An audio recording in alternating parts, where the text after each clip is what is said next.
República Dominicana. Soy José Eliseo Almanzar y esto es Paneo Semanal. Dando, como siempre, en primer lugar, las gracias a Dios por permitirnos estar aquí con ustedes y a ustedes por concedernos el siempre grato e importante honor de escucharnos por esta Sol 106.5 FM, de vernos en YouTube, en nuestro canal Paneo Semanal y de seguir nuestras redes sociales Paneo Semanal, saludando como cada sábado a mi hermano y compañero Luis José Polanco. Muy buenos días, Eliseo, y muy buenos días a todos nuestros queridos y amables teleoyentes que nos dispensan el favor de su audiencia como cada sábado en este su programa Paneo Semanal. Bueno, Luis, una semana cargada siempre de muchos eventos y novedades en el plano internacional y local. En el plano local hemos visto de hace unos días la discusión de este tema de Aerodón, ¿no? Sí. Del contrato. Y la verdad es que... Tantas cosas que se han hablado de él. No, mira, hay dos temas de esta semana que evidencian la línea discursiva de este siglo en los medios de comunicación. Y me refiero a ese tema de Aerodón y al tema de una decisión del Tribunal Superior Administrativo del Parque Nacional Jaragua. Uh-huh. Óyeme, ¿cuánta gente comentando sobre cosas que no ha leído? Eso es. O sea, creando contenido, Eliseo. Oye, creando contenido. Ese es el término que de la última década. Creación de contenido no tiene nada que ver con realidad. No tiene que ver con verdad, no tiene que ver con hechos. Nada. Creación de contenido es contenido, no importa lo que sea. Si es bueno, si es falso, si es... Pero mira, ese tema de la no lectura... Eso viene desde las más altas instancias, ¿viste? Porque a quien se le atribuye, y en el primer tema, que es el de Aerodón, a quien se le atribuye haber dicho que va a ir a los tribunales internacionales por el supuesto incumplimiento de Aerodón es el presidente de la República. Que lo dijo le puso una multa, ¿no? Sí, porque fue la luz. Se fue la luz y le puso una multa de $5 millones. Una cosa... ¿En qué se usó? ¿Con qué base normativa? Y eso es así, que yo pongo multa administrativamente, eso no, sabe que no es así. Hay que ver dónde fue ese dinero, si se cobró, si no se cobró, por supuesto que no, por supuesto que no. Pero el contrato tiene, varias obligaciones. Una de ellas es la remodelación de la terminal actual de pasajeros. De la terminal por donde todo el mundo, la que hay. Uh-huh. A un costo de $16 millones. Pero el contrato dice que había que empezar, o sea, había que hacer esa remodelación. Y también dice que hay que hacer una terminal nueva, para la cual había que dar un primer Picasso, que fue lo que se dio, y de eso que el presidente se queja, que no ve que hacen nada, según él. Pero, ¿qué es lo que dice el contrato? Había que iniciar la obra en un tiempo X y terminarla en el segundo semestre de 2028. Pero no dice qué día. Okay. O sea, que puede ser desde el 1 de julio, que empiece hasta el 31 de diciembre en la noche, pueden ir antes de la cena de Año Nuevo a inaugurar la terminal. ¿Entiendes? Sí. Por eso que Aerodón le dice, pero nosotros estamos haciendo lo que dice el contrato. Lo que dice el contrato, porque lo que dice es que la tenemos que terminar en el segundo semestre del 2028. Y nosotros estamos, que yo sepa, estamos en el 2026. No sé de dónde viene la relevancia de eso ahora. Porque fue el presidente que lo dijo. Sí, pero ¿para qué? Porque hay muchos otros temas. Bueno, porque quizás le preguntaron y él lo dijo. Y él dijo eso. ¿Entiendes? Pero el otro tema, pero ya tú sabes que la metralleta de comentarios de gente diciendo que yo no tengo aquí el contrato, entonces no lo lees. Uh-huh. El contrato tiene 803 páginas. 81 son del contrato y las otras son de los anexos que lleva. Los anexos. Pero imagínate, cuando ve un archivo que dice 803 páginas, ya no lee ni una. El otro caso es una sentencia del Tribunal Superior Administrativo donde dice, reduce un área protegida. Óyeme, esa sentencia no reduce área protegida. La Constitución es muy clara de cómo que se reducen las áreas protegidas. Es una ley que requiere una supermayoría de 2/3 partes de la matrícula, no de lo presente, no, después del quórum, es de la matrícula. la reducción área protegida aquí. La Constitución dice cómo es. Ahora, ¿qué es lo que pasa? ¿Cómo tú vas a decir que tú estás reduciendo un área protegida cuando tú lo que estás diciendo que una parcela o un grupo de parcelas que nunca estuvieron incluidas en las áreas protegidas no son áreas protegidas? ¿Entiendes? Porque ¿qué pasó? Que en el registro catastral de medio ambiente hay una cosa y en la ley de área protegida hay otra. Sí. Entonces, óyeme, Inversiones del Sur, que es una compañía que demandó a quien yo no conozco a nadie de ahí, para que no, tú sabes, sí. Para que no, para apagar ese. Defendiendo una cosa. No, yo estoy defendiendo nada de eso. Lo que yo estoy diciendo es que hay que comunicar correctamente. Usted no se puede ir con el amague. Tiene que leer las cosas. Eso es lo que yo estoy diciendo. Sí. Entonces, ¿qué dice? Bueno, Inversiones del Sur es dueña de un grupo de parcelas ahí y demandó al Ministerio de Medio Ambiente porque se negaba a darle las autorizaciones para usar su propiedad. Lo demandó. ¿Un amparo de qué? De cumplimiento. ¿De cumplimiento de qué? De la ley de área protegida. O sea, mira, cumple la ley de área protegida y dame mi cosa. Porque esto no pertenece a esa área protegida. Y se hicieron los levantamientos y los descensos del lugar. El tribunal falló. ¿Y qué dijo el tribunal? Bueno, sí, denle las autorizaciones, porque eso no está dentro del área protegida. Ah, bueno, pero aquí ha salido medio país a decir que están mutilando el parque y haciendo videitos en Instagram y gente hablando y el grupo Jaragua y todo el mundo hablando. Pero que eso no está en el área protegida. Una cosa es lo que dice la ley y otra cosa es lo que el medio ambiente pueda tener en sus registros. Sí. Pero lo que dice la ley. Ahora, ¿ustedes quieren que eso sea área protegida? Entonces legislen y conviértalo en área protegida. Anéxenselo al Parque Jaragua y páguenselo a los dueños. Los mecanismos que haya. ¿verdad? Los mecanismos que hay. Eso es. Pero ahora mismo eso no es un parque nacional, ni es un área protegida, ni mucho menos. Entonces, eso es. Hay que... por eso hay mucha gente que cae en gancho aquí, porque se monta en ola y sigue replicando, pero la decisión judicial es esa. Es esa. Y aparentemente, yo no he visto el expediente, pero leí parte de la decisión, aparentemente correcta en derecho, la decisión. No es que se está reduciendo un área protegida. Y no tenían representantes en esas, porque ese tribunal sí. Pero el Ministerio de Medio Ambiente fue el de... Sí, mira, ahí hay un ministerio público, que es el abogado del Estado ante la administración, que es una especie de fiscal que representa los intereses del Estado. Yeah. Está el Ministerio de Medio Ambiente, que era el demandado, que fue el primero que salió a decir, a sorprenderse por la decisión. ¿Cómo tú vas a sorprender por una decisión en un caso donde tú eres parte? Sí. Lo que pasa es que tú perdiste. O no supieron defender, ¿verdad? Lo que argumentan. Perdiste, bueno, esa puede ser la causa. Perdiste por no saberlo defender, o por no pudiste defenderlo, porque las cosas son como son. Los abogados no son magos.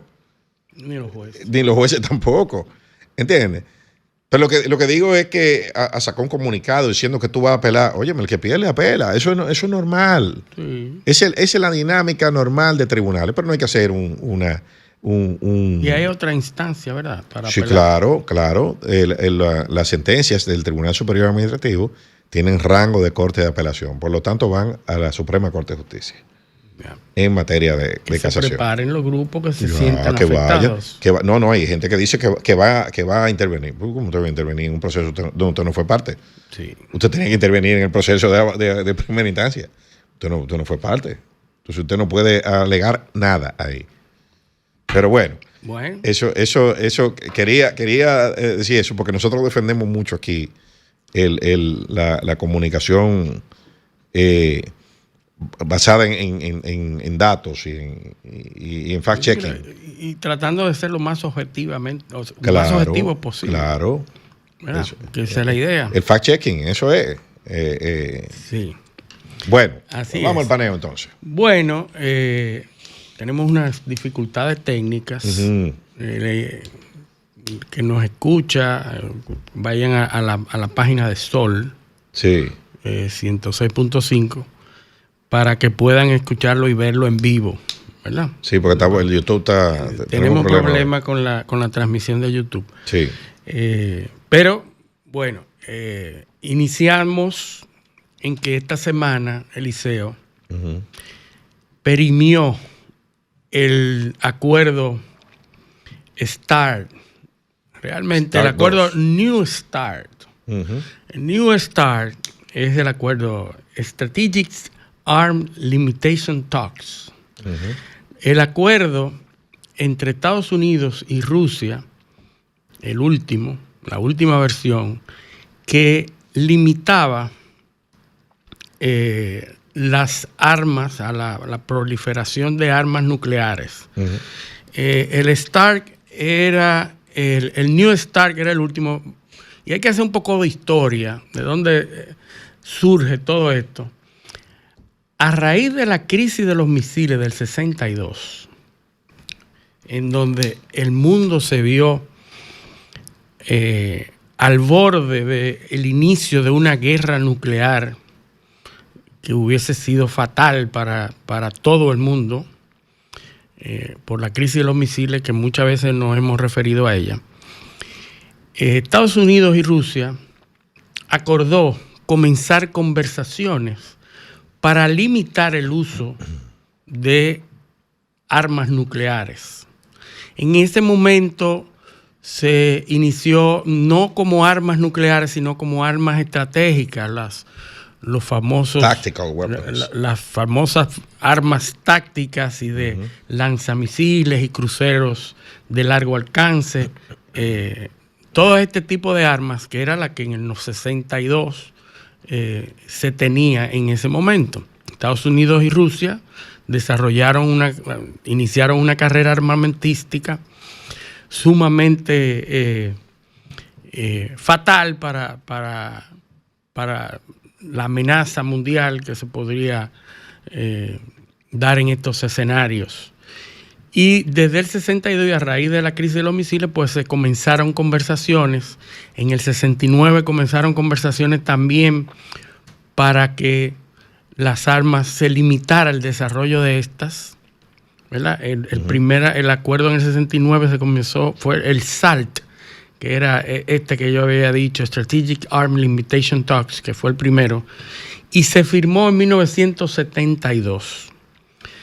Luego de eso vino el SALT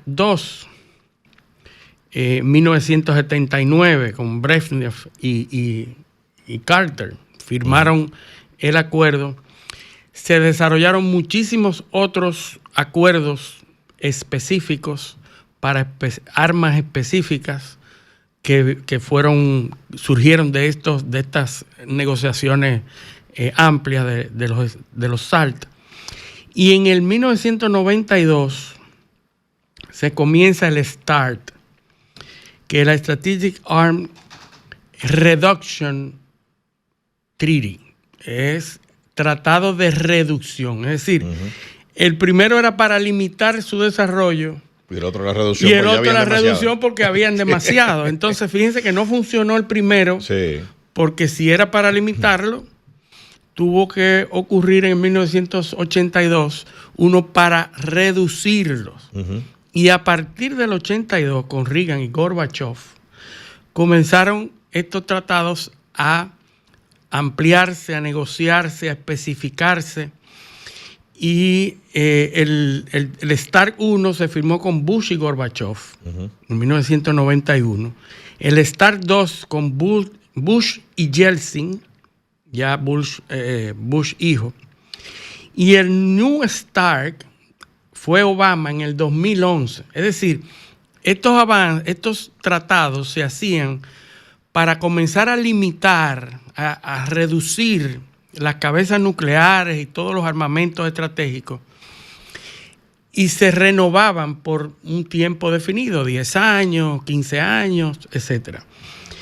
En el 2011, Obama y Medvedev, que era el presidente de Rusia en ese momento, firman el New START en el 2011, que era por 10 años y se vencía en el 2021. Eso debió haberse iniciado las negociaciones en el 2019, pero Donald Trump dijo que no iba a negociar nada. Y no se negoció. Se venció en el 2021, pero ya Biden en el gobierno lo que hizo fue que lo amplió, lo extendió. No se negoció, pero se extendió por 5 años. La vigencia. Se extendió la vigencia, pero no se negoció. Es decir, fue automática. Estados Unidos se prorrogó lo que había. Se prorrogó lo que había y así mismo hizo Rusia también. Esos tratados establecen que ambos países inspeccionen las armas del otro. Fíjense ustedes, Estados Unidos tiene que periódicamente inspeccionar las armas de Rusia y viceversa. Sí. Cuando hubo el conflicto en 1980... La que dejan que inspeccionen. La que dejan, bueno, en el 79-80, cuando Rusia invade Afganistán, se niega a que inspeccionen. Y ahí comienzan los debates, porque siempre ha habido esta negativa a en momentos claves no permitir que se inspeccionen el desarrollo de estas armas y las armas mismas. Luego se retomaron, sale Rusia de Afganistán, se retoman las inspecciones y se detienen cuando Rusia invade Ucrania. Y ahí se detienen, ya no sé. Quiere decir que, aunque estaba extendido y prorrogado, el contenido de esos tratados no se estaba cumpliendo. ¿Qué pasa? Si en el 2021 se extiende por 5 años, el día 5... 2026. 2026, el día 5, esta semana se venció. ¿Y qué hay ahora? Ninguno de los dos países está... Rusia ha dicho, bueno, no me han mostrado ningún interés.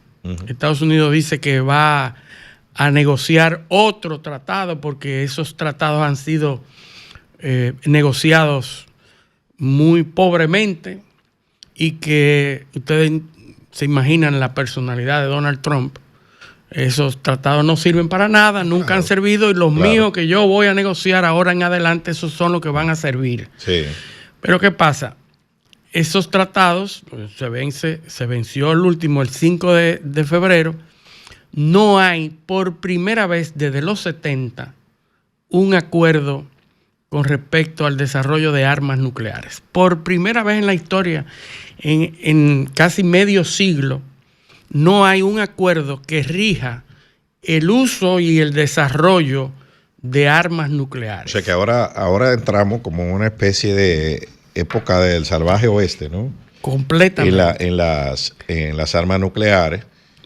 Fíjense ustedes las implicaciones que tiene. Que es un doble discurso, porque mientras tú estás a punto de atacar a Irán, exacto, porque está desarrollando supuestamente armas nucleares. O sea, tú entiendes que eso, mira cómo por otro lado se desregula totalmente. Completamente. Entonces, primera vez en más de 50 años no hay un acuerdo marco que regule el desarrollo y el uso de armas nucleares. Entonces eso quiere decir que el propósito de los ataques a Irán no son las armas nucleares. No, por supuesto que no. Hay otra agenda. Como tampoco fue el narcotráfico el propósito de Venezuela. De lo de Maduro, exacto. Entonces, estamos clarísimos ahí. Entonces, fíjense ustedes que en adición a estos peligros que existen en la humanidad hoy, China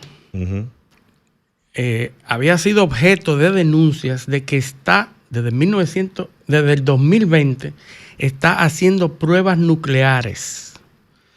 Hay reportes de agencias y de personas relacionadas al tema que ha denunciado a China porque está realizando pruebas nucleares. Y también se dice que Israel tiene armas nucleares. Y que Israel tiene armas nucleares que la ha amenazado a utilizar si Estados Unidos no retiene o no para a Irán. ¿Verdad? Entonces... Pero que supuestamente no tiene. O sea, oficialmente... Ellos no dicen si tienen o no. O sea, ni han negado ni han afirmado. No, ni tampoco la Agencia Internacional de Energía Atómica ha ido a inspeccionar a nadie ahí, porque no la dejan entrar. No, eso está vedado. Sí. Entonces, quieren que entre Irán, pero ellos no la dejan entrar. No lo dejan imagínense ustedes, Israel es una especie de Estado. Un paria, o sea, aquí las leyes en el mundo son estas, pero las mías. Termina a la puerta de mi despacho. Como decía un político dominicano. Decía el presidente Balaguer, la corrupción termina a la puerta de mi despacho. El ordenamiento internacional termina en la frontera mía. Sí, hay un ex agente de la CIA, yo no me acuerdo nunca porque es un nombre bastante difícil. Es lógico, es de la CIA, nadie puede saber. Es un ex agente, de hecho es un denunciante, porque un whistleblower. Un whistleblower que sale de la CIA y comienza a denunciar lo que se le permite denunciar, ¿verdad? Porque no dice de todo. Sigue vivo. Sigue vivo. Y es un tipo bastante conocido en las redes y en YouTube, porque muchos medios lo llaman a compadecer y a hacerle entrevistas. Yo lo voy a buscar ahorita. Si fuera dominicano, tuviera un canal de YouTube. Él no lo tiene, pero aparece mucho. Sí, un podcast. Tiene Curilé, algo así. Y él dice que todos los presidentes de Estados Unidos han sido, le han solicitado a todos los presidentes, Israel le ha solicitado invadir a Irán, bombardear Irán. Cada uno de los presidentes que ha pasado por la Casa Blanca, Israel le ha solicitado bombardeo a Irán, uno por uno. Y que la amenaza que le ponen a los norteamericanos, a los presidentes norteamericanos, es que ellos van a invadir con armas nucleares si Estados Unidos no bombardea a Irán. Es decir, que los israelíes han sido coherentes en que su función desde que llega un nuevo presidente es solicitarle un ataque a Irán. Y la amenaza que ellos ponen para eso es decir, si no lo bombardean ustedes, lo bombardeamos nosotros con armas nucleares. Eso está clarísimo. Ahora, ellos no aceptan nunca que tienen, ni han declarado nunca que tienen armas nucleares, pero todo el mundo sabe que tienen armas nucleares. Entonces, o que podrían tenerlas. Pero en el corto plazo. Sí, yo pienso que sí la tienen y que ya la han desarrollado. Yo creo que sí. Yo creo que sí. Porque si no tuvieran. Yo creo que sí. Eso lo tienen. Ahora, lo que estamos tratando de decir en este primer bloque es que el mundo está en un estadio, en una situación delicada con el derecho internacional en su más bajo nivel, en las estructuras de gobernabilidad mundial en su más bajo nivel, en el desarrollo de armas a una velocidad rampante, la mayor velocidad de desarrollo de armas en los últimos, yo diría en los últimos siglos, ¿verdad? Pero hay una... Y países que se están armando a una velocidad vertiginosa también, porque a nadie le preocupa que en Medio Oriente todas esas potencias están comprando armas. El último que compró armas ahora a una agencia de armas europea es Marruecos. Está armando hasta los dientes. Todo el mundo se está armando. Todo el mundo se está armando. Pero imagínate, si los países guardianes de la institucionalidad, los garantes de la paz, los más civilizados, han entrado en una carrera para armarse, por ponerse en el periodo anterior a la Segunda Guerra Mundial, donde se inició una carrera armamentista. Imagínate, o sea, ¿qué van a hacer los otros, los países de menos nivel de desarrollo? Armarse también, todo el mundo se va a armar, porque ahora la diplomacia, o sea, ahora no hay árbitro.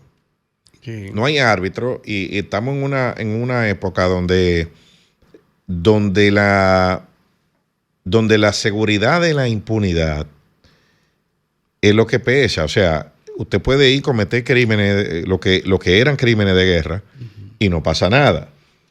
¿Entiendes? Porque no hay tribunal, el tribunal no sirve. Está desacreditado. Está desacreditado, quebrado, sin capacidad de ejecutar sus decisiones. Entonces, es lógico que yo me vea tentado a resolver por mis propios medios cualquier conflicto, y eso se resuelve con armas.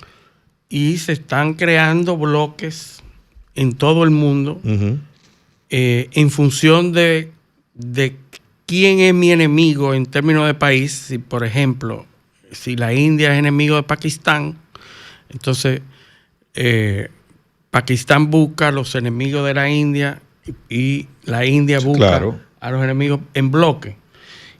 Si yo tengo un conflicto con un país, pues yo busco, bueno, se han estado armando bloques. Pero mira cómo Chomsky tenía razón en eso que te voy a decir ahora. Chomsky tiene una tesis que el país que representaba el mayor peligro para la paz mundial en los Estados Unidos. Sí. Es cierto. Y es cierto, o sea, desde que se produce esa inestabilidad, el mundo el más grande y el más fuerte ha decidido desbancar al sistema internacional para que garantizaba ciertos niveles de gobernabilidad y equilibrio. Imagínate tú entonces ahora el resto, ¿entiendes? O sea, así es. Pero bueno, tenemos que irnos a nuestra primera pausa. Vamos a la pausa. Este paneo semanal, no le cambien. Un paneo con habilidad. Continuamos en paneo semanal por Sol 106.5 FM. También en YouTube, en nuestro canal Paneo Semanal ya está funcionando. Pudimos resolver el tema técnico. Y en nuestras redes sociales, Paneo Semanal. Saludar a la gente que está en YouTube. Luis, son fieles. Siempre, Vladimir Agramonte siempre está con nosotros ahí, fijo. Clara Jiménez, Joe Batts, no me pierde Joe Batts. Joe Batts siempre. Roberto Severino desde Allentown nos está viendo. RMD Trucking, Homero Bruguera, tampoco falla. Ese ahí, Eladio de la Rosa, de la tierra de mi madre, Higüey. También nos está saludando Marieli Almanzar, esa la conozco yo de chiquita. Sí. Saludos a la hermana. De chiquitica. Nino Arias, Emilio Filpo, gran amigo, saludos también. Fernando Álvarez, Pedro Virgo, amigo tuyo ese. Sí. Pinina, Johnny Arrendel, que no se pierde este programa, saludos para él también. Bien, entonces vamos a seguir. Estamos en una situación complicada en el mundo. Y yo quise hacer con uno de los modelos de inteligencia artificial que me sacara una lista de la cantidad de fallecidos en los conflictos que están activos al día de hoy. Pues nosotros casi siempre nos enfocamos en lo que sale en Ucrania y Gaza. Sí. Pero hay muchos otros conflictos. O el Sudán. El Sudán está en número 3. Sí, Sudán, cientos de miles de muertos. Casi 17,000 muertos 17,000. Solamente, porque hay que ver esto, y esto es una lista. No, pero la guerra civil completa, a que yo me refiero, pero eso, porque es una franja. Porque tiempo, ¿no? Esto es un momento aquí en donde la guerra civil en Sudán, pero de acuerdo a las instituciones y a las organizaciones que regulan o que los conteos oficiales de Naciones Unidas en conflictos armados, ¿verdad? Okay. Ahí no están los que son de crímenes lo que son criminalidad o crisis humanitaria, hambre. O violencia. Nada de eso. O violencia generalizada como Haití, por ejemplo. Como Haití, exacto. Entonces, estos son conflictos armados y hay esta estadística de la CLED, la UCDP, que hablan de que el primer conflicto que está liderando en cantidad de muertes, 78,000 muertes relacionadas con el conflicto en 2025 nada más. ¿Ese es cuál? El de Ucrania. Rusia y Ucrania. Vuelvo y repito, son estadísticas oficiales contadas y comprobadas. De un año. Eso es un solo 2025. año. Sí. Eso es un solo año. El conflicto de Israel y Gaza, solamente conflicto. Ahí no estamos hablando de que lo dejan morir de hambre, que mueren por inanición o por cualquier otra causa, derrumbe, nada de eso. Solamente conflictos armados. Israel y Palestina tiene alrededor de 21.417 muertos en ese mismo periodo, 2025. La guerra civil en Sudán son 17,000 muertos civiles y es un conflicto que tiene en los últimos 12 meses más de 20,000, ¿verdad? Entre 17,000 y 20,000. La guerra civil en Myanmar, en Birmania, 13,700 muertes solo en el 2025. Myanmar es aquella guerra que... Sí, Birmania. Que Donald Trump detuvo. Ajá, exacto. Recuerda que él detuvo, pero los conflictos siguen de algún momento. Sí, porque tú no te acuerdas que nosotros hemos dicho que aquí que la gente cree que la paz, el concepto de paz, ¿cuál es el concepto de paz? ¿Es la ausencia de guerra o la ausencia de conflicto? No. Sí. No. Una cosa es que no estemos peleando, pero otra cosa es que no seamos enemigos. Pero hay un conflicto. Hay un conflicto que desde que explota una... Claro, porque es el concepto de paz romana. La paz, vejiga, paz, se mueren 20. La paz romana era la incapacidad del enemigo para defenderse. No es que no hay conflicto, es que él no se puede defender. Pero inmediatamente adquiere la capacidad de defenderse y el conflicto arranca. Así es.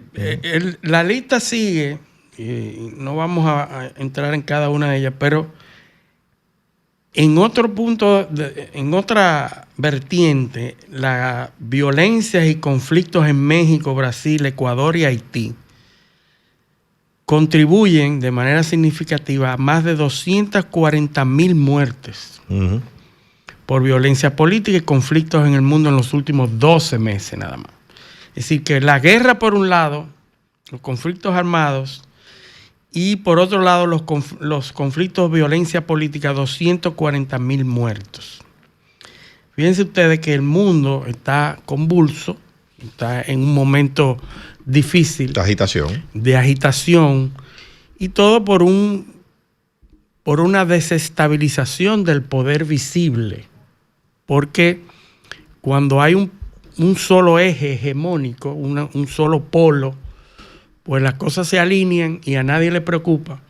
Pero cuando se produce este estremecimiento del poder a nivel mundial, una sacudida, todo se desestabiliza también y no hay, como tú decías, un referente que ponga orden en las cosas.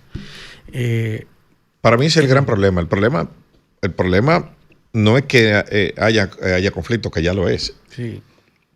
El problema es que no hay cómo resolverlos, porque ya no hay mesa de diálogo, ya no hay...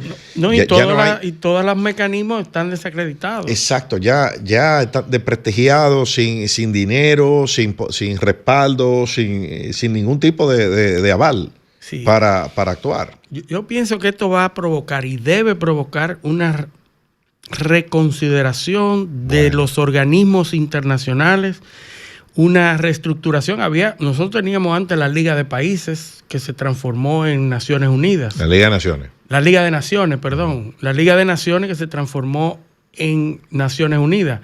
Ya es tiempo de que se esté pensando en una nueva organización multilateral que sea más realista, que sea más sincera y que se organice en base a algo, alguna ideología que funcione. Porque lo que está claro es que ninguno de esos ideales que conformaron en su momento Naciones Unidas son válidos hoy, salvo el concepto de que todas las naciones son soberanas, que son igualitarias, todos esos conceptos bonitos. Bueno, yo diría que los ideales sí. Lo que yo pienso es que la falta, que eso se concibió en un escenario mundial que ya no existe. Que ya no existe. Y tenemos una cantidad de hechos y de factores que no existían antes. No, y que ahora son determinantes. El mismo sistema de peso y de contrapeso interno de las Naciones Unidas es lo que le ha hecho fracasar. Correcto. Porque si el Consejo de Seguridad tiene que votar de forma unánime, entonces el Pleno de la Asamblea no tiene poder para hacer nada si el Consejo de Seguridad no lo sanciona positivamente. Entonces tú no tienes nada. ¿No? Entonces yo me siento ahí a votar. Y si los contrapesos, y si los 5 que tenían el poder están lejanos en términos a sus intereses. Porque ¿cuándo que se funda esto? O sea, cuando las Naciones Unidas se fundan, esas superpotencias estaban todas de acuerdo. Y estaban alineadas. Acababan de ganar la Segunda Guerra Mundial. Y se acababan de repartir. Y de repartir el mundo. Y en la que todos estaban conformes con lo que habían logrado. Entonces había un actor que era China, pero China todavía no tenía poder. Lo fue construyendo en el tiempo. China lo construyó en el tiempo. Y obviamente el desarrollar poder hace que tú desarrolles intereses, tus intereses cambien. O sea, ya tú de sentarte ahí, que te dejaron sentar porque era un país grande y había mucha gente. Las razones por las que tú estás sentado ahí ahora no es porque tú eres un país grande y hay mucha gente. Las razones por las que tú estás sentado ahí ahora es porque tú eres una superpotencia. Sí. Más poderosa que los otros. En muchas cosas. Sí, pero si todos estuvieran alineados, defendiendo sus intereses conformes, se pudiera lograr un consenso. Pero ahora lo que tú quieres lograr va en contra y de frente a otra.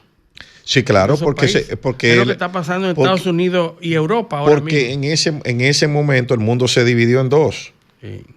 Fueron dos bloques. Sí. El bloque de los rusos, prorrusos, y el bloque occidental, que eran los Estados Unidos. Y el resto del mundo estaba ahí disponible por ejemplo, estaba África. Latinoamérica siempre ha sido de Estados Unidos. África era de los europeos, que eran a su vez de Estados Unidos. Y algunos países de Europa del Este eran rusos. ¿Entiendes? Ese fue más o menos el reparto que se dio. Pero ahora ese reparto no se corresponde con la realidad. Hay que sentarse, hay que buscar. Latinoamérica no es totalmente de los Estados Unidos. No, porque se abrió, se descuidó ese patio. Ni África es de los europeos. Se descuidó el patio y el resurgiente, el renaciente, que es China, ocupó parte de ese vacío, claro, que fue dejado por los Estados Unidos durante décadas. Entonces ahora hay que hacer una nueva redistribución del orden y el tema con el que iniciamos el programa de hoy, que es el tratado, el START, responde a eso también, porque tú no puedes hablar de control de no proliferación o de reducción de armas sin sentarte con los chinos. No hay forma. Es imposible. No, y ellos no están en lo más mínimo interesados en formar parte de nada de eso. No. Eso tienen su desarrollo y no le importa que se hable o no se hable de ellos. Pero tú también tienes que sentarte con Pakistán. Sí. Tienes que sentarte con la India. Tienes que sentarte con Irán también, que son los que tienen las armas nucleares. Entonces, tú tienes que sentarte también, crear un mecanismo de supervisión que no puede ser tuyo. No puede estar bajo tu control. Pero entonces tú desprestigiaste a la Agencia Internacional de Energía Atómica. Sí. La dejaste sin herramientas. Y sin calidad. ¿Entiendes? O sea, tú no... eso hay que repensarlo. Y Trump podría tener razón en decir, bueno, así como está, yo no lo quiero. Sí. Porque no funciona. Es que es verdad. Es verdad que no funciona. Ahora, lo que él está planteando tampoco es la solución. No, porque es lo mismo que hablamos la semana pasada. Sí. Trump es una reacción al declive norteamericano. Sí. ¿Verdad? Trump surge por una escalada, una espiral descendiente de declive norteamericano, en donde pierde relevancia. Y me acuerdo la frase, ¿tú te acuerdas del botón de Hillary Clinton? Hillary Clinton fue creo que fue en Ucrania, en Europa del Este, que le entregó al canciller ruso un botón que decía reset, el reset button, el botón de reset, significando simbólicamente que es un nuevo renacer de las relaciones. Un nuevo comienzo. Un nuevo comienzo. Pero el botón fue traducido, la palabra reset en ruso la tradujeron con un significado que quería decir lo contrario. Era como recarga. Era como algo recargado. Algo que está a punto como si fuera de explotar. Sí. Hubo un error de traducción y no obstante, pues todo el mundo lo entendió, pero fue justo lo que pasó. A partir de ahí, las relaciones de Estados Unidos y Rusia comenzó a deteriorarse con el Maidán, con Ucrania, con la península de Crimea. Y a partir de ahí, bueno, vino todo esto que nosotros estamos viendo aquí. Es decir, la actitud de los Estados Unidos ha sido descuido total. La preponderancia de Estados Unidos se ha perdido hasta que entonces llega Donald Trump con su mentalidad blanco y negro a recuperar o a tratar de recuperar con la filosofía MAGA a los Estados Unidos. Lamentablemente se ha dado cuenta que las cosas no son tan sencillas y tan simples. Ha aprendido, pero no le queda otra herramienta que no sea la fuerza, que no sea los aranceles, las armas, el discurso altisonante. Es lo único que puede. Pero que es una base institucional y jurídica demasiado débil. Sí, porque tú te imaginas que la Suprema Corte de Justicia de Estados Unidos, que le anda corriendo a la decisión, sí, porque la han pospuesto varias veces. Es que no es fácil. Claro. ¿Tú sabes por qué la han pospuesto? Porque aparentemente no hay consenso de qué es lo que se va a fallar. Porque si determinan que esos aranceles no son conformes con la ley, con el ordenamiento jurídico, ¿tú sabes lo que significa eso? Que va a haber que devolver todos esos cuartos. Bueno, es difícil eso. Porque de todas maneras ese dinero está entrando a las arcas. Sí, y está contribuyendo a la nivelación de la inflación también. Bueno, sí, eso es lo que dicen. Sí, ellos. No, pero porque la inflación en Estados Unidos ha sido persistente y los aranceles los paga el consumidor, Luis. Sí. Olvídate de eso. Otro mecanismo olvídate de eso. Quien sea que lo pague. Por eso que Trump habla de darle un cheque de estímulo, de devolverle $2,000 cada. ¿Tú entiendes? Porque es que el consumidor que lo está pagando es un costo. Y todo costo se transfiere al consumidor al final, de una manera u otra. Entonces, ahí tú tienes ese tema, ¿no? Habría que devolver el dinero, pero también, y que es aún peor, tú le quitas el arma principal. Porque si tú dices que eso es ilegal, no, lo dejas sin arma.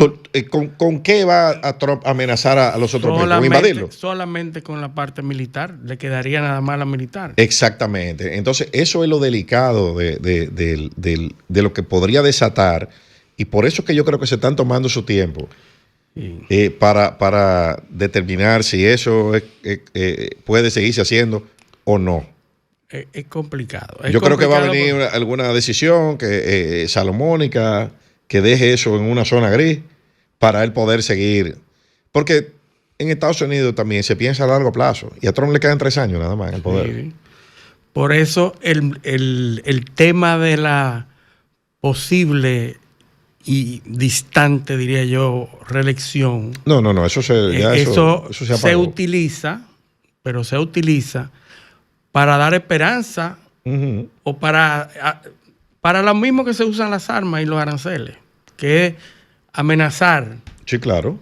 Crear un discurso que no tiene ningún tipo de sentido, pero lo crea y te pone a pensar en eso y te distrae de otra cosa también. Yo creo que de eso no se va a hablar hasta después de noviembre. Dependiendo del resultado de las elecciones de medio término. Sí, va a haber que esperar. Porque el problema más grande, creo que lo dijimos la semana pasada, que tiene Donald Trump son esas elecciones. Sí. Que pudieran definir en un mes o 2 después de noviembre su impeachment. Porque si ganan los demócratas y el dominio de las cámaras pasa a control de los demócratas, en un momento donde el índice de la popularidad está baja, eso quiere decir que si ganan en noviembre, en enero se está hablando de impeachment. Sí. Y no le quedaría. Y lo dice, Donald Trump lo dijo. No, él lo dice. Se lo dice claramente. Y lo dicen los colaboradores más cercanos, Steve Bannon. Por eso Steve Bannon todavía va a los programas a decir que eso va a ser. Que no tiene funciones en el gobierno. No. Pero él le está diciendo a la base electoral de Trump, dice, miren, si perdemos, vamos presos. Presos y destituidos. Exacto. Entonces, ahí hay... ¿Por qué? Porque hay con qué. Sí. O sea, hay con qué llevarlo. Todas esas confrontaciones que él tiene con los diversos estamentos en Estados Unidos, eso no ha llegado no se ha materializado, no se han convertido en procesos porque él tiene una mayoría, pero sin esa mayoría que lo proteja. Una mayoría leve, porque los republicanos en algunas cosas se le voltean. Se le voltean. Sí, porque recuerda que las elecciones en Estados Unidos, cada congresista de eso tiene una agenda territorial. Sí, local. Fíjate que el presidente Trump dice, bueno, ya vamos a cambiar ahora la mecánica de actuación del ICE. Ellos van ahí donde los alcaldes, los gobernadores lo pidan. Tú ves, o sea, él está transfiriéndole la responsabilidad a los gobiernos locales. Porque entonces ahora, si yo soy republicano y soy alcalde o soy gobernador, yo voy a decir, bueno, mira, aquí yo tengo mucho voto hispano. No, aquí no vengan. ¿Tú ves? Entonces, ahora, donde yo tengo la mayoría blanca que me apoya, tráelo para acá, que yo necesito llenar esto aquí. Un instrumento de voto, claro, un instrumento político. Que es una jugada inteligente de parte de él, y así él se quita la responsabilidad de cuando un video, salga otro video con un problema, eso, bueno, que el gobernador lo pidió. Sí, versus... El alcalde lo pidió. Versus la jugada anterior, que era ir a donde estaban los gobernadores demócratas. Sí. Para... meterle la presión. Claro, pero es que eso no le salió bien. Lo de Minnesota no salió bien. No. Eso fue un... Bueno, aunque resulta que los oficiales que dispararon son hispanos. Son hispanos. Sí. Pero como quiera. Eso, si Christie no dice lo que dijo, eso eso pasa desapercibido. El problema fue el manejo que le dieron. Un incidente, una cosa, pero el salir a decir que eso estuvo bien, sin investigar, eso fue lo que le salió mal. Lo que le salió mal. O sea, eso repercutió de forma muy negativa a tal punto que tuvieron que cambiar la dinámica y sacar a todo ese despliegue, sacarlo. O sea, el que ganó fue Team Worlds. Con eso. Sí. Le salió bien. Le salió bien. El que salió mejor fue el de eso. Y desacreditó, obviamente, el discurso anti-inmigrante. Que yo estoy de acuerdo con que cada país organice su migración, porque no es verdad tampoco que en Estados Unidos tú podías llegar y quedarte ahí prácticamente sin... Por ejemplo, hay dominicanos que tienen proceso de asilo en Estados Unidos, diciendo que no, que lo que pasa es que yo soy negro. O sea, tú sabes lo que es eso, que un país como este que pedía asilo porque usted es negro. O sea, o porque la policía es violenta en su barrio. O sea, porque después que tú llegas allá, tú dices cualquier cosa para quedarte. Claro. Eso tampoco puede ser así. No, definitivamente no. Y hay una gran... Claro. Hay una gran... Se convirtió en un relajo. Cantidad de personas que está demandando también eso. Porque Trump no es un estúpido. Aunque nos parezca lo contrario, hay una gran cantidad de ciudadanos norteamericanos que piden eso y que están a favor de esas actuaciones. Pero ¿quién va a querer eso en su país? O sea, donde tú pagas impuestos, donde tú quieres ir a usar los servicios públicos, pero que tú tienes una carga en las ciudades que están presionando los salarios hacia abajo. O sea, eso es así. Además, Estados Unidos siempre ha tenido migración, pero con ciertos controles. El problema es la inmigración descontrolada. Eso es. ¿No? Pero vamos a ver si abrimos los teléfonos. Vamos a ver si abrimos los teléfonos, y hay un par de planteamientos que nos están haciendo aquí en YouTube. Dale con los números, por favor. Comunícate 809-540-1065. 1-833-610-1065 desde los Estados Unidos. Sol 106.5, la más interactiva. Bueno, aquí en YouTube está Vladimir Agramonte, que nos dice que por qué los americanos no renovaron el tratado de armas nucleares. Ya eso lo explicamos, dijimos que era porque ese tratado nunca funcionó realmente. Pero vamos a tomar esta llamada. Buenos días, ¿quién nos llama y de dónde? Buenos días, Gregorio Rodríguez desde Puerto Plata. Adelante, Gregorio, tocayo mío. Mira, quiero felicitarlos, porque generalmente los programas o las emisoras o los editores tienen su compromiso con otras líneas editoriales en el extranjero y el discurso es muy sesgado. Los análisis que ustedes han hecho son análisis muy objetivos, se dice lo que se tiene que decir, que Venezuela, el interés es petróleo, no democracia. De hecho, en el discurso que dio nunca mencionó la palabra democracia, solamente mencionaba petróleo, pero la mayoría de las personas se tragan el discurso. De verdad, los felicito por esos comentarios sin sesgos y lo más objetivo posible. Gracias. Muchísimas gracias. Un honor para nosotros. Buenos días. ¿Quién nos llama y de dónde? Buenos días. Buenos días. Domingo Vargas del Bronx. Perdón, que no le escucho bien. ¿Domingo? Domingo Vargas del Bronx. Adelante, Domingo. Adelante, Domingo. Un poco... Se oye muy mal, Domingo. Llame de nuevo, que es que no se le entiende, Domingo. Buenos días, ¿quién nos llama y de dónde? Buen día. Sí, baja el volumen de radio, por favor. Sí, disculpe. Mira. Buenos días, ¿quién nos llama y de dónde? José Medina, de aquí de Los Ríos. Adelante, José. Sí. Mira, yo en estos días estaba escuchando a un comentarista financiero chino. Sí. Y él hablaba que aunque se vea el interés del petróleo, el interés real por debajo es que mantener la hegemonía del dólar, porque hay un flujo de petrodólares que ya Arabia Saudita, esos países orientales no lo están pagando directamente en dólares, y realmente crea un vacío del flujo que ellos tenían, vamos a decir que programado para como entrada de dólar. Entonces él decía que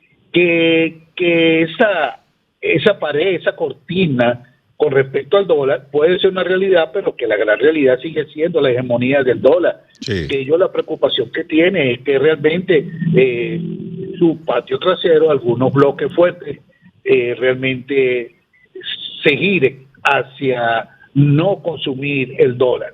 Así es, y gracias por su aporte, interesantísimo. Mire, sobre ese tema del dólar, esta semana, o la semana pasada, no recuerdo bien, Luis, hay unas declaraciones de Xi Jinping donde él habla que el renminbi, o sea, el yuan, que el nombre es renminbi, sí, no yuan. Yuan es la forma redonda. Sí. Él habla de una posibilidad de que se convierta en una moneda de reserva internacional. Y eso que usted dice, eso que usted dice del dólar, esa es una de las grandes preocupaciones. Claro. Que China en algún momento decida flexibilizar los controles de convertibilidad y decirle al resto del mundo, miren, ustedes pueden, esta moneda se puede convertir. Sí. Tiene poder para hacerlo, porque las reservas en dólares que tiene China son increíbles. Porque, ¿qué pasa? La economía china, que creció, creo que fue un 5% el año pasado. Sí, hay cifras muy halagadas. Y que tiene un superávit comercial enorme. Ahora los chinos, en el plan quinquenal de acción, van a redirigir la economía hacia el consumo interno, aumentar la demanda interna. Y eso puede eso sí puede ser un efecto, eso puede generar un efecto, un impacto mundial, claro, mundial, y entonces por eso es que es el temor de los Estados Unidos. Buenos días, ¿quién nos llama y de dónde? Vicente, de aquí, de Santo Domingo. Óyeme, una pregunta, o mejor dicho, una observación sobre el petróleo de Venezuela. Creo que ustedes lo han comentado eso, que la calidad no es muy buena, que es muy duro, y que al parecer la tecnología que hay instalada allá es muy obsoleta. O sea que lo que van a invertir ahí van a tener que buscar maquinaria de última generación, como quien dice, para licuar ese petróleo, pero a una profundidad bastante profunda, valga la redundancia. Uh-huh. Yo creo que ustedes han hablado de ese asunto del petróleo de Venezuela, que aunque es el más abundante, es el de más difícil manejo. Sí, le explico ahora eso. Buenos días, ¿quién nos llama y de dónde? Muy buenos días, le habla Isidro Figueroa desde la calle. Mira, algo que me tiene indignado, que es con el tema de ICE en Estados Unidos, es que yo visualizando todos los noticieros, visualizando toda la fuente de información, lo que se puede percibir es una promoción, una publicidad de que tú puedes enfrentar a ICE, de que tú puedes enfrentarlo. Entonces eso es muy peligroso y muy delicado, porque hay personas que caen en eso y sucede en la situación. Y se le olvida que es una entidad armada, gubernamental, con fuerza. Entonces, lo que yo estoy viendo y lo que no veo bien de los noticieros como CCN en español, por ejemplo, que la promoción es como que tú puedes atacar a AI, como que tú puedes insultarlo, como que tú puedes enfrentarlo y no va a pasar nada. Lo que pasa es que eso es lo lamentable. Lo que pasa es que se están cometiendo excesos. Mira, detener a un niño de 5 años que está saliendo de un preescolar y llevarlo a un centro de detención, a un niño de 5 años, es un exceso. Es un exceso. Y se está radicalizando de ambas partes. Se está instrumentalizando. Es muy peligroso. Se está instrumentalizando de los dos lados. Pero eso es un exceso. Pero ambas partes están explotando, claro, eso. Y eso tiene que tener una sanción a lo que hicieron eso. Claro. Buenos días, ¿quién nos llama y de dónde? Buenos días, ¿quién nos llama y de dónde? Se fueron. El oyente que llamó con el tema del petróleo venezolano. El petróleo venezolano es petróleo pesado. Sí. Es lo que, y ese petróleo se procesa con un sistema de los yacimientos que están actuales, porque sí, hay muchos más que no se han iniciado. Pero también es el mismo tipo de petróleo, porque son las mismas cuencas. Sí. Es petróleo pesado. Las refinerías de Estados Unidos, la mayoría de esa refinería, la tecnología que tienen es para procesar ese tipo de petróleo, que es el petróleo al que consuetudinariamente se procesa. El petróleo ligero es lo que ha resultado de las nuevas técnicas de perforación, pero las refinerías no todas están adaptadas todavía para de forma óptima procesarlo. Mucho más inversiones para que se puedan convertir. Es así. Wow, pues tengo el panel lleno aquí. Dale, vamos. Buenos días. ¿Quién nos llama y de dónde? Sí, buena. Buenos días. ¿Quién nos llama y de dónde? De aquí, del Distrito Nacional, estoy manejando, estoy por la prolongación 27. Adelante. No, Adelante. para decirle, por ejemplo, acabo de leer una noticia donde dice que cualquier convocatoria, negociación, China no va a participar, que se quedarían afuera, y eso, según tengo entendido, en otra noticia que escuché ayer en la noche, una noticia ya de fuera del país, decían eso mismo, que China se iba a quedar fuera de cualquier negociación que se convocara, porque ellos no están de acuerdo con la política de Trump, especialmente con la cuestión de los aranceles y con las cuestiones comerciales. No, eso es escuchen en la radio que lo voy a decir. Mire, lo que China probablemente no va a hacer es participar en una negociación multilateral. El presidente Trump va a Beijing en abril. Ya eso está coordinado. Bueno, acaban de la noticia de ayer fue ante una eventual venta de armas a Taiwán que se está negociando. Está diciendo, esa venta de armas a Taiwán pudiera poner en peligro la visita de Trump a China. Es decir, si ustedes siguen vendiéndole armas a Taiwán, al contrario, la visita de China no se va a producir. Trump va a ir a pasarle la mano a los chinos por haberle vendido esos 11 mil millones de dólares en armas a Taiwán. Bueno, lo que pasa es que la agenda de Trump y Xi Jinping es de hace mucho. Sí. Y en este trayecto, cuando se agendó ese encuentro, esa cumbre con Trump en China, en ese trayecto se han vendido armas a Taiwán. Claro, lo que pasa es que el miércoles, mira lo que pasa, esta semana, el miércoles, Trump y Xi Jinping hablaron. El Financial Times trae un reportaje de eso. Sí. Y una de las cosas, fíjense cómo va todo eso en paralelo, y ahí es que se coordina, se termina de coordinar la visita de Trump. Claro. Pero ese mismo día, los medios en China, los medios de comunicación publicaban unas declaraciones de Xi Jinping, donde decía que había que para reorganizar, el escenario mundial, había que tomar en cuenta la preservación de los triunfos obtenidos en la Segunda Guerra Mundial.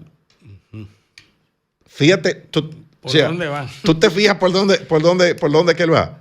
Sí. No, espérate, vamos a hablar, pero a partir de aquí, de lo que usted ganó y de lo que ganamos nosotros. Que hablamos de la conformación del Consejo de Seguridad. Claro, vamos a hablar. ¿Cuál es uno de los efectos del triunfo de la Segunda Guerra Mundial? Las Naciones Unidas. Correcto. Y de la repartición. La repartición. Tenemos que hablar a partir de ahí. Eso quiere decir, déjale Ucrania a Rusia y déjame a mí Taiwán. Eso es lo que quédate con el resto. Y vamos a dejar entonces la Nación Unida como instrumento que es una de las conquistas de la Segunda Guerra Mundial. Eso es lo que él está. Aunque se reconformen los estamentos y las estructuras. Pero fíjate que la conversación es a partir de los logros obtenidos en la Segunda Guerra Mundial. Sí, ese es el punto de partida. Claro, él traza una raya con eso. Pero hay un oyente que nos pide hablar de Pedro Sánchez y Elon Musk. Sí. Que tienen un. Pero ¿qué tú crees si eso? Porque tenemos que ir a una pausa, estamos bien atrasados. Vamos a la pausa. Porque tengo el panel lleno aquí. Y seguimos tomando llamadas. Vamos a la pausa y vamos a abrir le prometemos que vamos a abrir otro espacio de llamadas después de la pausa. Esto es paneo semanal, no le cambien. Un paneo con habilidad.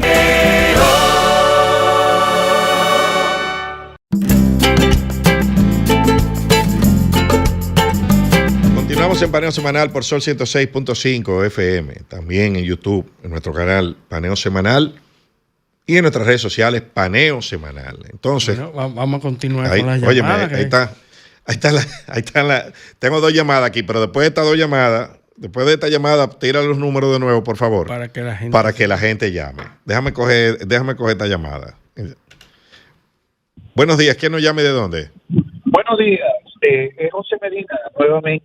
Dígame, José. Ustedes no metieron en la ecuación a Venezuela, porque así como puede dejarle a Ucrania, a Estados Unidos y a China dejarle el otro, también está metido en la ecuación Venezuela.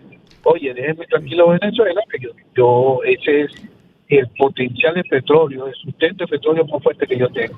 Miren, Venezuela prepara una mezcla que se llama mezcla merengue, que es una mezcla de petróleo pesado y petróleo crudo. Ellos lograron con una gran refinería también que se llama Oswey, que crearon la aeromulsión.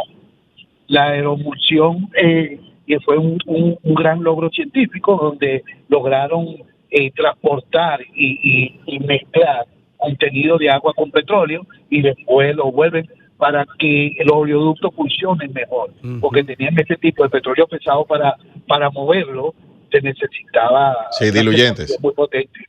Y bueno, yo lo que digo es que en estos momentos, ¿verdad? La situación que está teniendo Venezuela con respecto a todo esto que ha pasado, realmente sí, la base del petróleo, porque hace yo no sé cuántos años, precisamente los políticos, ¿verdad?, accedieron a que con capital venezolano se construyeran 6 o 7 refinerías en Estados Unidos, donde la segunda más grande de Estados Unidos es venezolana.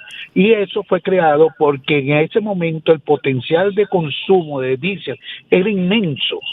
Y sigue siendo inmenso. Y entonces a ellos les conviene un petróleo pesado porque el rendimiento de lo que es procesar el petróleo pesado genera más además, que otra cosa. Además, José, excelente dato, gracias por los datos.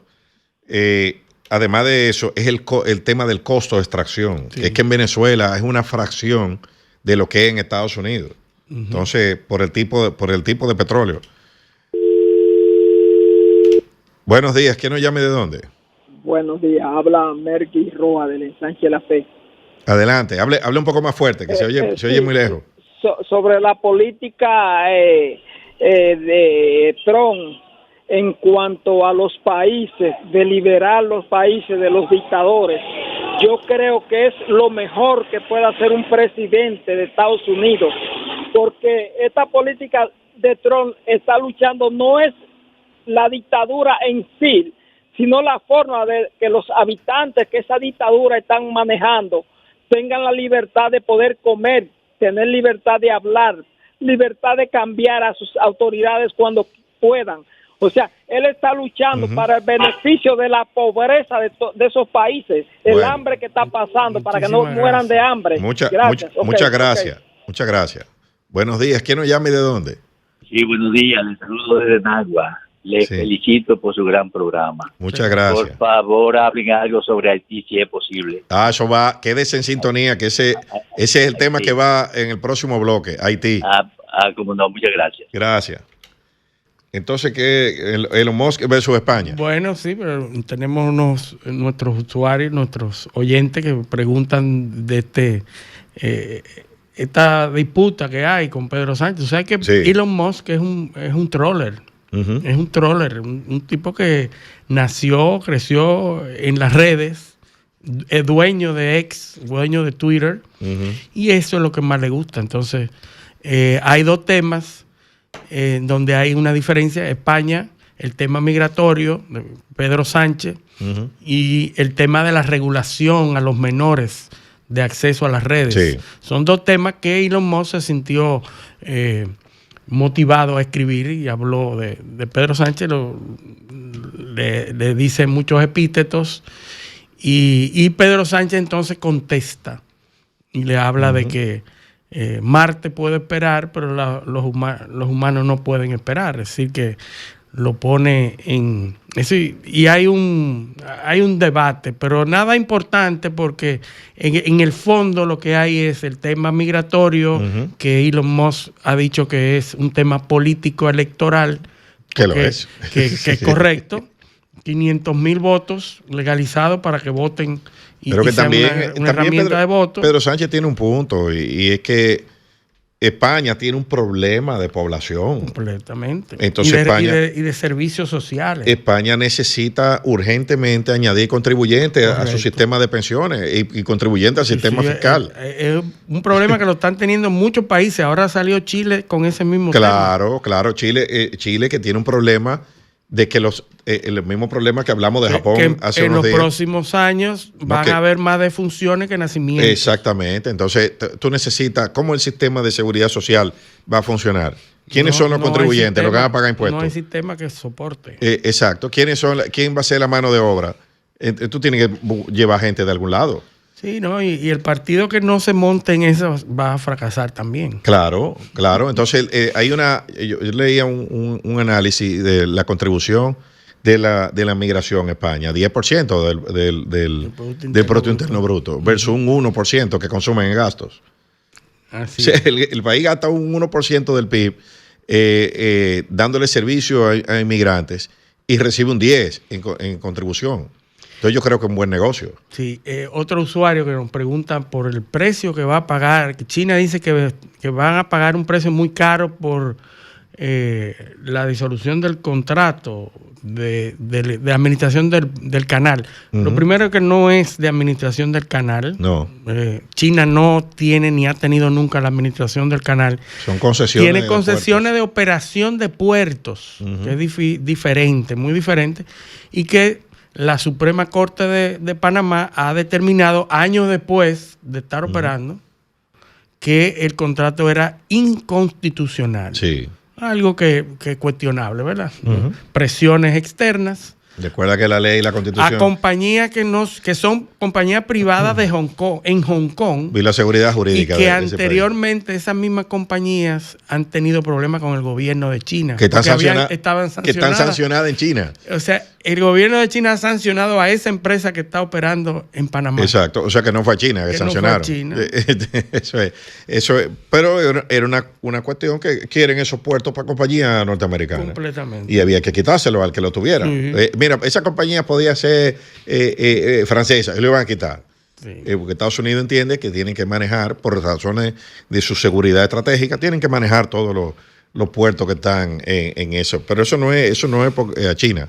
Porque, repito, esa compañía, como lo que dice Luis, el gobierno de Hong Kong el gobierno de China los había sancionado. Porque son compañías de Hong Kong. Hong Kong es una zona que pertenece a China, ciertamente, pero es una zona con un régimen especial de administración comercial. Entonces, esa compañía estaban sancionada allí y lo acaban de sancionar en Panamá. Ahora, yo te digo una cosa, la seguridad jurídica de ese país se fue, ya tú descendió muchos peldaños. Sí, claro, porque después que tú tienes una concesión que te la dieron de conformidad con la ley de ese país, tú la operaste durante años, pagaste impuestos, hiciste todas tus cosas, entonces después dicen, no, es inconstitucional, vete de aquí. Bueno, ¿quién se va a meter más ahí? Exacto, ¿quién se va a meter ahí? Nadie. Es lo mismo que está pasando en Venezuela, que ahora, como Estados Unidos dice, bueno, tenemos un acuerdo para... Las mismas compañías norteamericanas dicen, bueno, pero claro, yo me meto y cambian el presidente, cambian las reglas, yo voy a perder un dinero. No, porque es que no han cambiado las reglas, Luis. No, si la van a cambiar. Por eso, pero lo que están haciendo ahora es sin cambiar las reglas. Lo único que tú has cambiado aquí, o que se ha cambiado, son las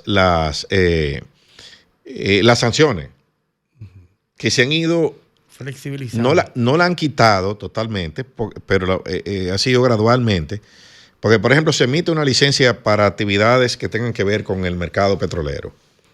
Pero la licencia no es para explotar nada, ni para explorar. La licencia es, ¿tú sabes para qué? Para hacer trading. Sí, para comercializar lo que ya... Para comercializar lo que ya están explotando otros. Correcto. Porque esa licencia la tienen los rusos y los chinos, y la tiene Rosneft, la tiene China Petroleum, y la tiene Chevron. Recuerda que la semana pasada hablamos del dinero que estaba en poder de los norteamericanos por la comercialización de del petróleo que fue incautado. Claro. Lo vendió a Estados Unidos y guardó un dinero que ahora se lo están devolviendo. Sí, sí. En la semana pasada que se hizo en Qatar la operación. La operación ahora se le está devolviendo $500 millones. Pero que quien compró ese petróleo fueron los chinos. Sí. O sea, no se dice quién fue que lo compró, pero el dinero se le está reembolsando ahora a Venezuela. Vitol, que fue la compañía que lo vendió, se lo vendió a los chinos. Sí. Con un margen de descuento de $5. O sea, dinero. Sí, o sea, que es un negociazo. Pero ese dinero se pagó en Qatar a bancos cataríes que son bancos son bancos corresponsales de JP Morgan y de bancos norteamericanos. O sea que el dinero pasó por Estados Unidos. Correcto. Eso es así. Entonces, como dijo uno de nuestros oyentes que llamó, eso no es un tema de democracia ni nada de esa vaina. Claro. Eso es repartirnos esto. Sí, es intereses. Claro. Mira, Venezuela, por ejemplo, está exportando GLP, que no podía exportarlo. Ya el problema de la economía venezolana, que fue lo que provocó la salida de todos esos millones de personas, era directamente relacionado a las sanciones de Estados Unidos. O sea, el problema eran las sanciones. No es el gobierno, son las sanciones. Es lo que pasa en Cuba ahora. Lo que pasa en Cuba, que está presionando para todavía más. Lo están presionando, pero déjame decirte una cosa. El caso cubano no se parece al venezolano. No, porque no tiene esa cantidad de recursos, no tiene. No tienen los recursos, pero también ahí hay una población que nunca ha vivido en libertad. El concepto de libertad que se maneja en Estados Unidos, esa población no lo conoce, pero no lo conocen ellos, ni los papás, ni los abuelos, ni los bisabuelos. Es un país que ha vivido en dictadura, en lo que se denomina dictadura o gobierno fuerte, durante más de 70 años. Fidel llega, ¿a quién derroca Fidel? A Batista. Sí. ¿Y Batista a quién? A Grau San Martín. Sí. O sea, todos eran dictadores, todos. Y gobiernos fuertes. Sí, gobiernos fuertes, alineados con intereses. Con ideología. Exacto, ¿no? Con intereses norteamericanos, lo primero, de dictadores, y después entonces con intereses con los rusos, con los chinos, los rusos, más bien. Entonces, ¿cuál es el concepto? Va a ser más difícil para los cubanos tener la resiliencia que está teniendo el gobierno de Venezuela ahora, porque el gobierno de Venezuela se está moldeando, está siendo resiliente con la situación actual, y fíjate que no abandona ideológicamente las causas, pero se alinea perfectamente con el poder, con la potencia. Pues mira, y está haciendo exactamente lo que la potencia le manda, sin abandonar las causas. No, entrégame a Alex Saab. Sí, cógelo, toma. Sí, lo pone y los... Pero la misma semana... Las reestructuraciones que están haciendo, los presos políticos, las estructuras del Estado. Exacto. Están siendo resilientes, hay que reconocerlo. Claro, eso es inteligente, porque el objetivo es mantenerse en el poder. Correcto. Entonces, para tú mantenerte en el poder, todos los peligros que está manejando con los reductos chavistas o del nuevo chavismo. Sí, claro. Porque fíjate cómo han manejado a Diosdado Cabello, que se plantó en el Senado pero imagínate, a decir que no iba a aprobar algo que... días después se aprobó. Yo te entrego a Alex Saab, ¿verdad? Esta semana, pero yo también nombré a Daniela Desiree Cabello, la hija de Diosdado Cabello, ministra del Poder Popular de Turismo. Imagínate tú, se está negociando, está manejando. Y la misma semana que llegó una embajadora. Sí. Y ya tú estás mandando personal diplomático a Estados Unidos. O sea, esos son los esquemas de reparto, del nuevo reparto del poder. Ya a Diosdado le dieron más poder ahora. Sí, porque era una amenaza. Claro. O sea, el que te puede boicotear ese proceso de transición pacífica es Diosdado. Entonces tiene que dar un pedazo. Le dieron su... O sea, además ahora él tiene en vez de uno, tiene 2 ministerios. Tiene el de él y tiene a la hija en otro. Entonces, muy atractivo ante una apertura. Claro. Del país. Claro. Tú estás en desgracia, Diosdado. Yo no creo. Porque a la hija se le acaban de nombrar ministra. Sí. Y eso lo van a hacer los venezolanos sin que Estados Unidos lo apruebe. Tampoco. Eso es acordado. Eso es acordado. En el nuevo reparto del poder, eso es lo que le salió a Diosdado. Y sabrá Dios cuántas cosas más. Porque así es. Aquí no hay... ¿Y qué te dice eso también? Que parece que el régimen, ese régimen se va a quedar ahí. Y lo inteligente de Delcy, de ese grupo, ellos saben que a Trump le quedan 3 años ahí. Sí. Ellos saben también que si cambia la correlación de fuerza en noviembre, en las elecciones de medio término, cambia todo. Todo cambia. Ellos están tratando de navegar hasta ese momento. Exactamente. A ver qué pasa. Sí. ¿Qué pasa? ¿Qué pasa si los republicanos pierden las elecciones de medio término?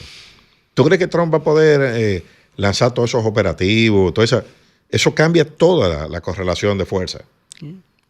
Va a tener que enfocarse más a lo interno. Claro. Que a lo externo. Claro. Y entonces, a eso probablemente que está jugando el régimen. Y una cosa que me llama mucho la atención es lo descolocada que sigue la oposición venezolana. Sí, que no han sabido congregarse en torno a nadie ni unificarse. No han dado ni un solo golpe de efecto. Es increíble.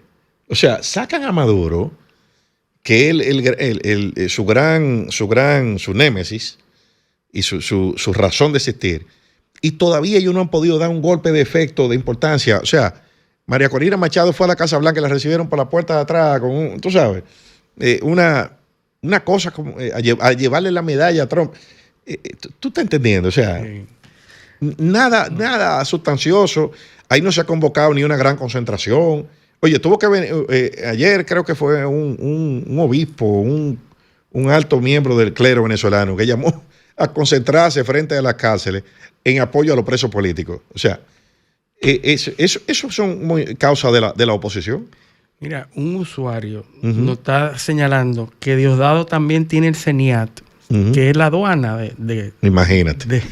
Imagínate tú. Que está José David Cabello Rondón. Exacto. Es también del equipo de Diosdado. Sí, debe ser su hijo. Debe ser hijo. Debe ser su hijo o familia directa.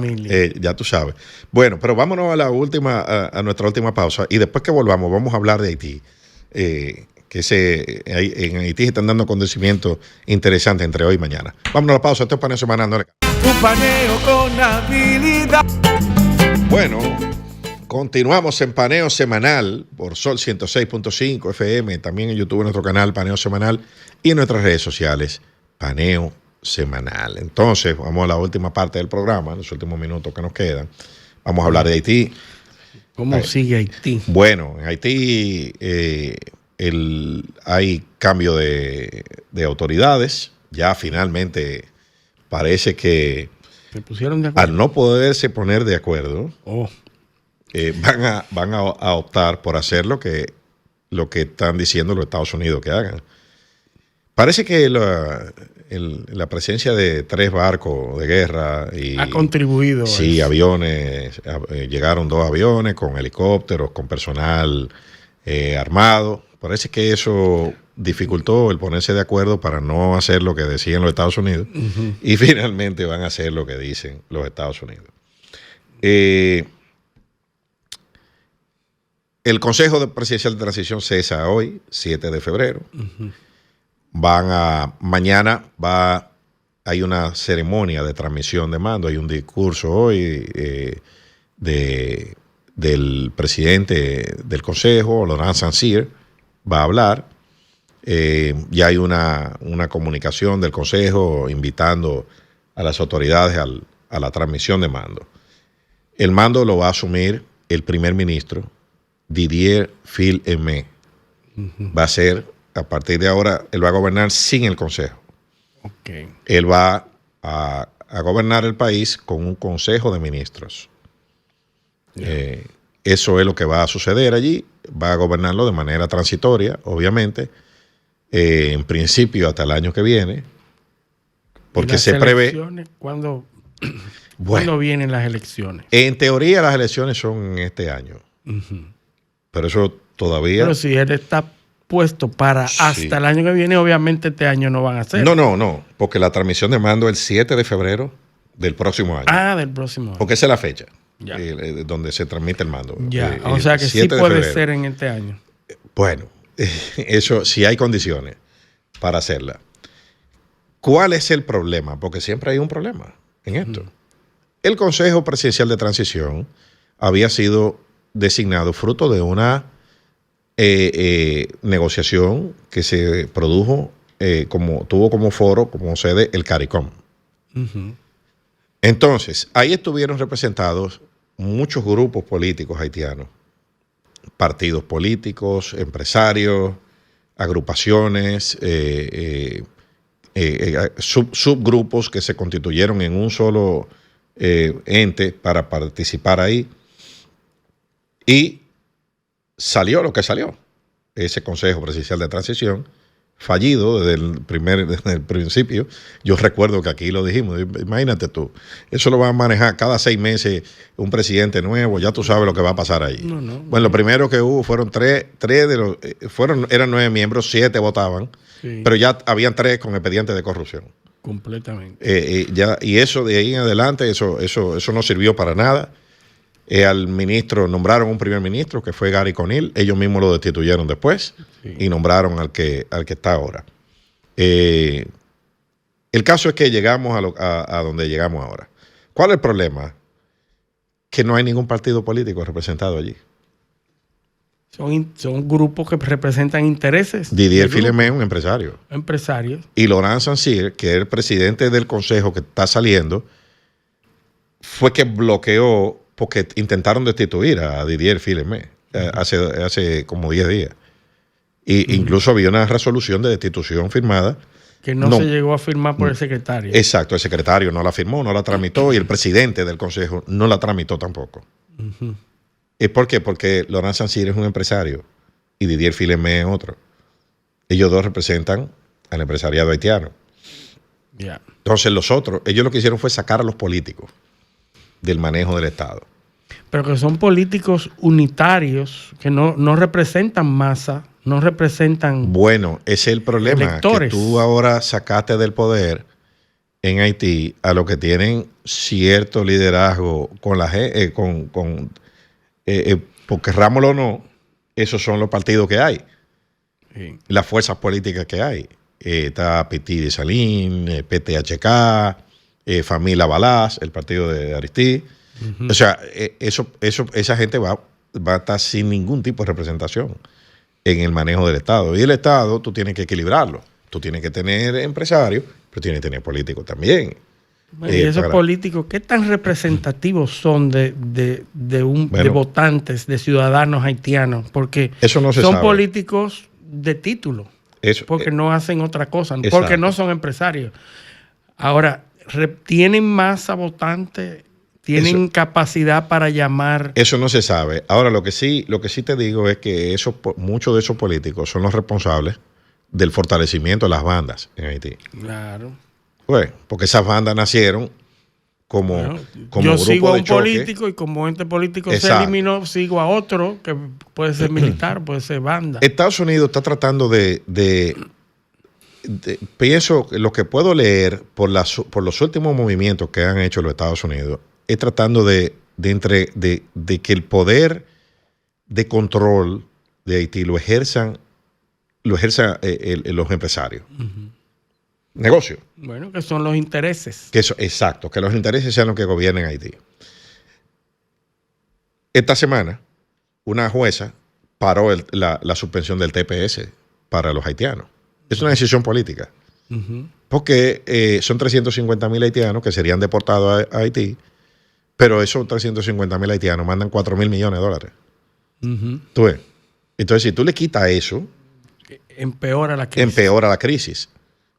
Hace 2 semanas se aprobó la extensión de las iniciativas HOPE y HELP con lobby dominicano. O sea, para que los textiles haitianos puedan seguir entrando sin impuestos a los Estados Unidos con tratamiento preferencial. ¿Qué pasa? Que ese es el 20% de la exportación textil de República Dominicana, que se termina en Haití y es el 95% de la exportación de los textiles de Haití. Son cosas que le benefician a República Dominicana. 300, están íntimamente relacionados con el bienestar de Haití. Porque a veces pensamos que a República Dominicana, y como si República Dominicana y Haití fueran dos países fueron 300 separados. 300 y pico de representantes a 47, una cosa así, el voto a favor. O sea que el apoyo fue bipartidario. Entonces, yo creo que en la nueva reconfiguración, dejar a un representante de los empresarios gobernando, dar esas concesiones, marcan una dirección que es que el capital, o sea, los empresarios, tengan el poder político y el control en Haití. Los intereses sean lo que gobiernen. Así que vamos a ver, vamos a estar atentos. Mañana debe producirse ya la juramentación de Didier Filemé como nuevo jefe de Estado haitiano. Ya él es el primer ministro, el jefe del gobierno. Ahora va a ser el jefe del Estado. Así que, y bueno. Esperamos lo mejor. Claro, la tranquilidad de Haití es parte de la seguridad nacional de la República Dominicana. Y por eso debemos seguir con interés todo lo que pasa allí. Bueno, llegamos al final, se nos acabó el tiempo. Solo nos resta decirles a nuestros oyentes que, con el favor de Dios, esperamos tenerlos el próximo sábado en sintonía con Paneo Semanal. Hasta entonces. Sol 106.